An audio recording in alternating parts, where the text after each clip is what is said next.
ದೇಶ ಏನಿಲ್ಲ, ಇದು ಕಾಮನ್. ನಮಗೆ ನಾನು ಮಂತ್ರಿ ಆದಾಗಿಂದ ಇಲ್ಲಿವರೆಗೂ ನಾನು ನಮ್ಮ ಆಫೀಸರ್ಸು ಅವರು ನಾವು ಇಲ್ಲದೆ ಹೋದಾಗೂ ಕೂಡ ರೈಲ್ವೆ ಇಲಾಖೆಯಲ್ಲಿ ನಮ್ದು ಸ್ಪಿಕ್ ಅಂತ ಇದೆ, ಅದು ಅದಕ್ಕೋಸ್ಕರ ಇರ್ತಕ್ಕಂಥದ್ದು. ಎಲ್ಲಿ ತೊಂದರೆಗಳಿದೆ ಏನಿದೆ ಮತ್ತೊಂದು ಪ್ರತಿಯೊಂದು ಟ್ರೈನ್ ಏನಿದ್ರು ಟ್ರ್ಯಾಕ್ ಮೇಲೆ ಹೋಗಬೇಕಾಗಿದೆ.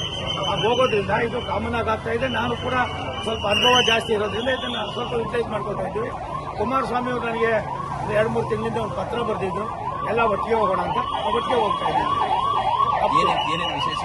ಅಲ್ಲಿ ಏನ್ ಜನಗಳು ಏನ್ ತೊಂದರೆ ಹೇಳ್ತಾರೆ, ಕೆಲವು ಆಗಿರೋ ನ್ಯೂನತೆಗಳೇನು, ಕೆಲವು ಸವಲತ್ತುಗಳೇನು ಎಲ್ಲವನ್ನು ಕೂಡ ಕ್ರೋಢೀಕರಿಸಿ ಅಲ್ಲೇ ಆದ್ಯತೆ ಕೊಟ್ಟು ಎಲ್ಲಿ ಸ್ಪಾಟ್ನಲ್ಲಿ ಏನೇನು ಅಪ್ರೂವ್ ಇದಾಗ್ಬೋದು ಅಲ್ಲಿ ಮಾಡಿ, ನಾನು ನಮ್ಮ DRM, ನಮ್ಮ ಅಧಿಕಾರಿಗಳು, ನಮ್ಮ ಚೀಫ್ ಇಂಜಿನಿಯರ್ಸು ಎಲ್ಲ ಇಡೀ ಟೀಮ್ ಇರ್ತದೆ. ನಮ್ಮ ಉದ್ದೇಶ ಇಷ್ಟೇ, ಸಾಮಾನ್ಯ ಜನರ ಪ್ರಯಾಣದಲ್ಲಿ ರೈಲ್ವೆ ತುಂಬಾ ಅತ್ಯುತ್ತಮವಾದ ಕೆಲಸವನ್ನು ಮಾಡ್ತಾ ಇದೆ. ಸರ್, ಕೆಂಗೇರಿ ಸೇರಿದಂತೆ 4 ರೈಲ್ವೆ ನಿಲ್ದಾಣಗಳನ್ನು 25 ಕೋಟಿ ವೆಚ್ಚದಲ್ಲಿ ಮರು ನಿರ್ಮಾಣಕ್ಕೆ ಅಭಿವೃದ್ಧಿಗೆ ನಾನು 4 ಅಲ್ಲ, ಸುಮಾರು 1900 ಕೋಟಿಯಲ್ಲಿ 61 ರೈಲ್ವೆ ಸ್ಟೇಷನ್ಗಳು ಅಪ್ಗ್ರೇಡ್ ಆಗ್ತಾ ಇದೆ.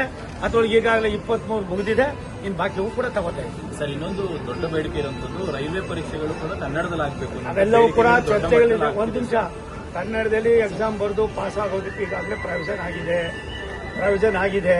ಇವ್ರು ಕೇಳ್ತಾ ಇರೋದು ಡಿಪಾರ್ಟ್ಮೆಂಟ್ನಲ್ಲಿ ಪ್ರಮೋಷನ್ ಕೇಳ್ತಾ ಇದ್ದಾರೆ. ಅದು ಚರ್ಚೆ ನಡೀತಾ ಇದೆ. ಚರ್ಚೆ ಆದ್ಮೇಲೆ ಏನಾಗ್ತದೆ ನೋಡೋಣ.